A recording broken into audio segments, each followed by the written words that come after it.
Hello church. నేను చాలాసార్లు బైబిల్స్‌ని గానీ, కామెంటరీస్‌ని గానీ పరిచయం చేస్తున్నప్పుడు తెలుగులో ఇవి ఉండవా అనే క్వెషన్ ఎదురవుతుంది. సో, అన్‌ఫార్చునేట్‌లీ అటువంటి పుస్తకాలు మనకు తెలుగులో అవైలబిలిటీలో ఉండవు. అందుకనే మనకి జస్ట్ భాష రానికి కారణం చేత ఇటువంటి ఇన్ఫర్మేషన్‌కి దూరం అవ్వాల్సిన అవసరం లేదు.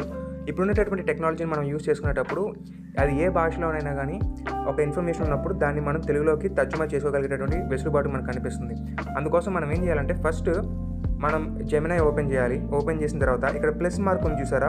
ఆ ప్లస్ మార్క్‌ని మీరు క్లిక్ చేసినట్లయితే అక్కడ కెమెరా ఆప్షన్ ఉంటుంది. ఆ కెమెరా అనే ఆప్షన్‌ని మీరు ఓపెన్ చేసినప్పుడు ఆబ్వియస్లీ మీకు ఇలా మీ యొక్క కెమెరా ఓపెన్ అవుతుంది. సో, నేనేం చేస్తానంటే ఫస్ట్ మీరు బైబిల్ ఓపెన్ చేయండి. బైబిల్ ఓపెన్ చేయంగానే ఎక్కడెక్కడైతే మీకు ఏదైనా ఇన్ఫర్మేషన్ ఇంగ్లీష్‌లో కనిపిస్తున్నప్పుడు దాన్ని తెలుగులో కావాలని మీరు అనుకుంటారో దాన్ని మీరు పిక్చర్ తీసుకోండి. సో, తీయాల్సి వచ్చినప్పుడు కొంచెం దూరంలో పెట్టి పైకి పెట్టి మీరు పిక్చర్ తీయండి. అలా పిక్చర్ తీసినప్పుడు ఆబ్వియస్లీ మీకు ఇమేజ్ అనేది కనిపిస్తుంది.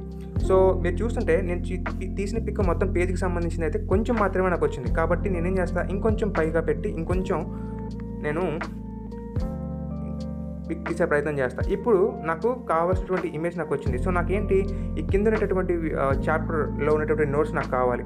సో, నేనేం చేస్తానంటే నాకు కావాల్సినంత మాత్రమే నేను సెలెక్ట్ చేసుకునే ప్రయత్నం చేస్తా. అందుకోసం నేనేం చేస్తానంటే మీరు పైన చూస్తే ఒక డబ్బా లాగా ఒక ఆప్షన్ ఉంటుంది. అది క్లిక్ చేసినప్పుడు మీకు ఇక్కడ మీరు ఏది కావాలో అది సెలెక్ట్ చేసుకోగలిగేటటువంటి ఆప్షన్ మీకు దొరుకుతుంది. సో, నాకు కావాల్సినటువంటిది నేను సెలెక్ట్ చేసుకొని కిందన అటాచ్ అనే ఒకటి ఉంది బ్లూ కలర్‌లో. ఆ ఆప్షన్‌ని మీరు క్లిక్ చేసినట్లయితే ఆబ్వియస్లీ అది లోడ్ అయిపోతూ ఉంటుందన్నమాట. అలా అప్లోడ్ అయిపోయిన తర్వాత మనం దాన్ని తెలుగులోకి తర్జుమా చేయమని అడగొచ్చనమాట. నేను అడుగుతున్నాను, తెలుగులోకి తర్జుమా చెయ్యి. అలాగే సొంత వివరణ వద్దు అని చెప్తాను. ఎందుకంటే ఒక్కోసారి ఏదైనా ఒక ఏఐ చాట్‌జీపీటీ కానీ లేదా ఇది కానీ కొంచెం సొంత ఇన్ఫర్మేషన్ ఇచ్చేటటువంటి ప్రయత్నం చేస్తుంది. అలా మనకొద్దు. అందుకని నేను జస్ట్ ఇలాగా సొంత వివరణ వద్దు అని చెప్పేసి చెప్పడం జరిగింది. చూద్దాం ఇప్పుడు ఏం చేస్తుందో.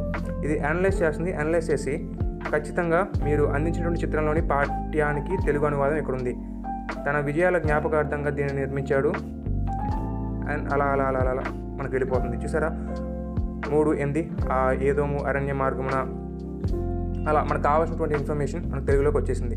సో, మోయోబు ఏదోము లిబ్నాన్ రివోల్ట్ అని ఉంది. అది మనకి ఇక్కడ తిరుగుబాటు, మోయోబు ఏదోము మరియు లిబ్నాన్ తిరుగుబాటు అని చెప్పి ఇక్కడ రాయబడి ఉంది.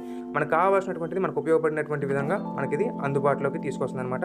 సో, హోప్ మీరు దీన్ని యూజ్ చేసుకుంటారు.